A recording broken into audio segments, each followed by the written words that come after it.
if you're in that vulnerable state of mind where you're being rejected all this time and you're completely in a dire, futile position, what are you going to go and buy?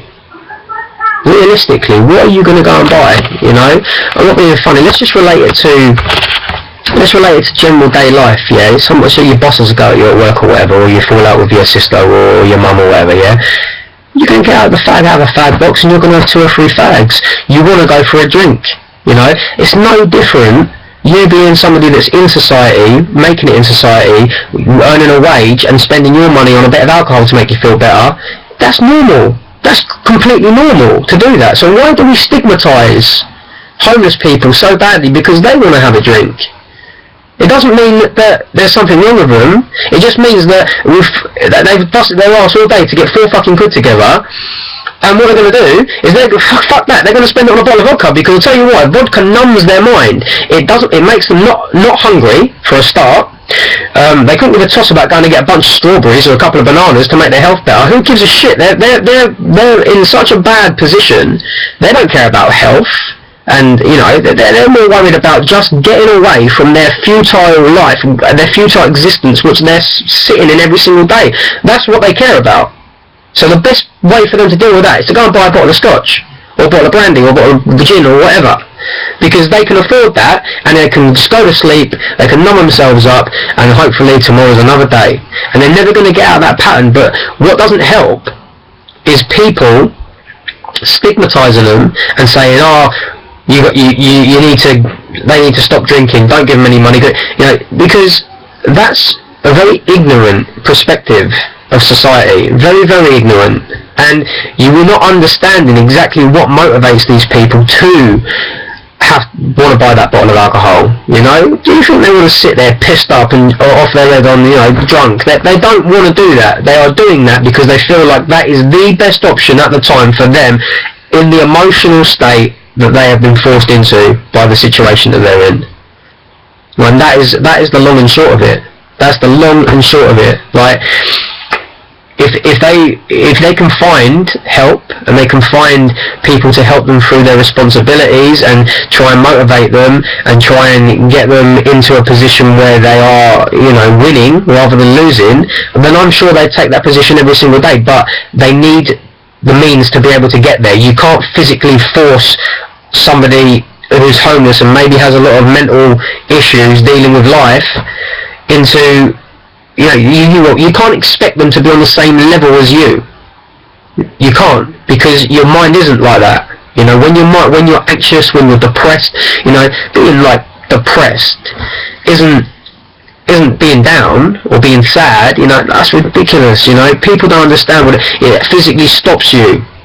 Depression stops you from thinking on a certain level. You know, it suppresses everything that you've got in your mind, and you end up becoming stupid. You become vulnerable. You become someone that isn't even a person. You know, you're depersonalized, and you can't talk to people. You can't do anything. So if you're asking like a homeless person to go and all you got to do is go around the corner to this place, and they'll take you in overnight, and then go and phone this person, send an email to this person.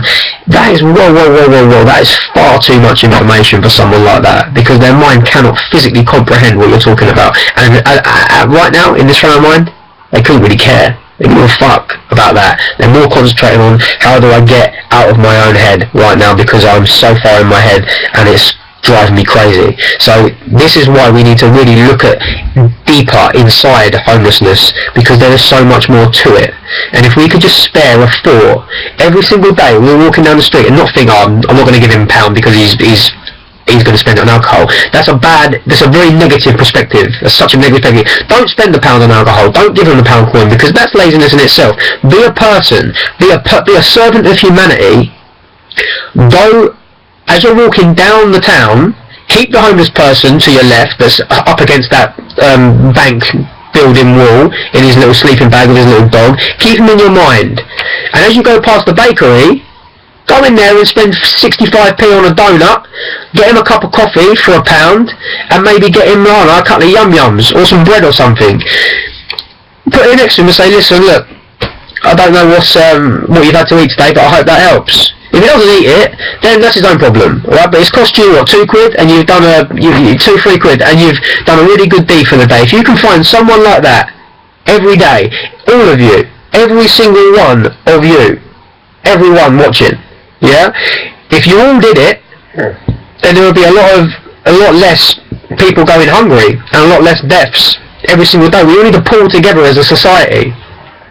That's the promise. That's the truth. You know, if you can pull together as a society, you can help people from the bottom of your heart. Because I'm not being funny, the government aren't doing it. The government couldn't give a fuck. They're not bothered. It doesn't make any money. Anything that doesn't make any money doesn't get any attention. This comes from us, from servants of humanity. We have to look at what's going on, and we have to stop stigmatizing people. We have to stop judging people. We just got to help people, man. That's all we got to do. Just try one time a day. When you see someone that's in need, and you going back to your nice car that's parked in, you're parked in the car park, and you've got a decent car to go home in, you've got a decent house to park your car on the drive, and you probably go in and watch your kid go swimming or something, and you probably got football practice and whatever, you're watching a nice proud mum and dad who's got a decent cosy little life.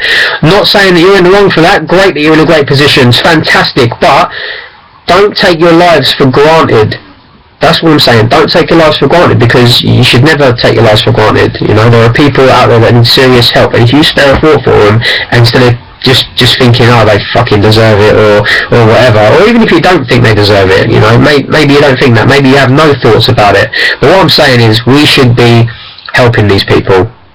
It's very, very important, you know, and as a result, our brothers and sisters in terrible need are dying, man, and you know, we're a human fucking family. We need to sort this shit out, because the government's not going to help us. That's the way it is. It's bullshit. You know, if you want to do something good, you see how good it makes you feel to help someone, to do something good from the bottom of your heart, just because you want to do it. And that fills you with energy, man. That fills you with so much more energy than a paycheck from your work ever could fill you with. From buying something that's worth, you know, I don't know, some people I know like buying like £200 jumpers and stuff. That's never gonna, you know, you do something good for someone and you change their life, make you feel better than buying a nice garment in the shop. Believe you me, you need to try it. If you haven't tried it, try it, because that is how we're going to bring this human family together, by helping. So I'm hoping that this video is in 2 parts, because I've run out of time, so I'm hoping that you watch both of them, and you've maybe taken a few of my views and perspectives, and they've resonated with a couple of you. But I'll have to wait and see. If you've got any negative feedback for me, great, I'm happy to hear it. Like I always say on all the videos, I'm not saying that I'm right. It's just my opinion, just the way that I see things, and a lot of the time it's just a little bit different to what the masses see it. That's all. So I'm really happy and welcome for any feedback that you want to give me. Please comment on the videos, please share, and please let me know what your feelings are, and you know, stay cool, do the good things.